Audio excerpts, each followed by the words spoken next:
URLs theorem. तो सबसे पहले हम यूरल्स ट्यूशन फंक्शन पढ़ेंगे, क्योंकि अगर ट्यूशन फंक्शन पता होगा कैसे फाइंड करेंगे तो ही हमें पता चलेगा कि यूरल्स थ्योरम के अंदर हम उसको प्रूव कैसे करेंगे, राइट। तो यूरल्स का ट्यूशन फंक्शन डिफाइन करता है phi of n is defined as number of positive integers less than n, यानी n से छोटे जितने भी नंबर है जो पॉजिटिव है, यानी 1 से लेके, because 0 is neither positive nor negative, इसीलिए 1 से शुरू करेंगे, 1 से लेके लेस देन n तक, n-1 तक, and relatively prime to n। Relatively prime to n का मतलब होता है कि वो नंबर का जीसीडी जो है वो 1 होना चाहिए। For example, let's take an example. तो एग्जाम्पल के हिसाब से क्या होगा कि अगर हमें phi of 11 फाइंड करना है, इस ये जो सिंबल है उसको हम 5 बोलेंगे, तो phi of 11 फाइंड करना है, तो क्या n क्या होगा, n का वैल्यू है 11, तो लेस देन 11 कितने नंबर्स होंगे, 1 2 3 4 5 6 7 8 9 और 10।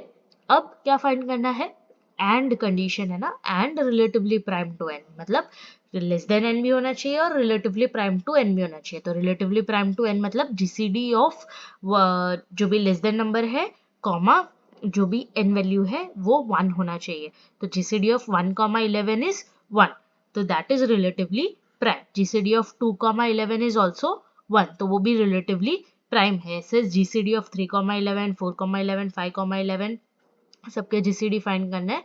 उसके बाद देखना है कि कितने नंबर ऑफ जीसीडीज मिले, कितने नंबर्स ऐसे हैं जिसका वैल्यू हमें जीसीडी जो है वो 1 मिला है हमें।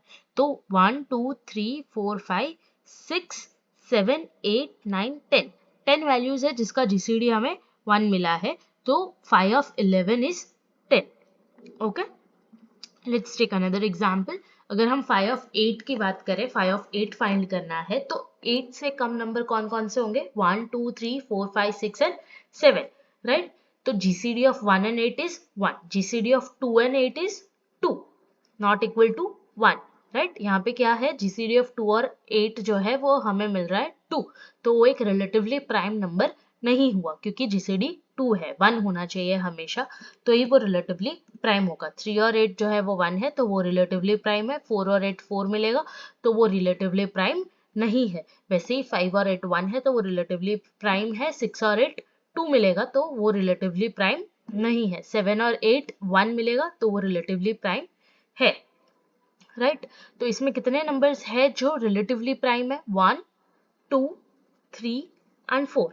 तो यहाँ पे phi of 8 क्या होगा, 4, ठीक है। 5 फाइंड करना आ गया एक बार। तो यूरल्स थ्योरम पे जाते हैं, तो वो क्या बोलता है कि हर एक a और n जो है वो रिलेटिवली प्राइम होना चाहिए, यानी a of phi of n, a raised to phi of n should be equivalent to 1 mod n for any a or n where GCD of a और n is 1। कहने का मतलब क्या हुआ कि कोई भी पॉजिटिव नंबर है a और n, कोई भी पॉजिटिव नंबर ले लो a और n, तो उसको हम रिलेटिवली प्राइम तब बोल सकते हैं जब a raised to phi of n is congruent to 1 mod n, ठीक है। तो लेट्स टेक एन एग्जाम्पल। अगर हमें प्रूव करना है कि a इज इक्वल्स टू 3 है और n इज इक्वल्स टू 10 है, तो यूरल्स थ्योरम जो है वो ट्रू होगा। तो क्वेश्चन देख के तुरंत पता चल जाएगा कि 3 और 10 दोनों रिलेटिवली प्राइम लगते हैं।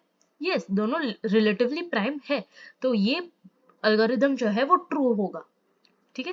क्वेश्चन देख के पता चल जाता है, लेकिन उसको हमें प्रूव करना है। तो कैसे प्रूव करेंगे, a का वैल्यू 3 है, n का वैल्यू 10 है। अब इस फॉर्मूला में, ये वाला जो फॉर्मूला है a raised to phi of n is congruent to 1 mod n, उसमें हम ये वैल्यूज जो है वो सब्सटीट्यूट करेंगे। a raised to phi of n congruent to 1 mod n, तो a का वैल्यू हमारा क्या है, 3 raised to phi of a raised to phi of n है, तो n का वैल्यू क्या होगा, 10, तो 3 raised to phi of 10 is congruent to 1 mod 10, ठीक है। तो phi of 10 क्या होगा, 10 से छोटी जितनी भी वैल्यूज है कितनी आएगी, 1 2 3 4 5 6 7 8 एंड 9।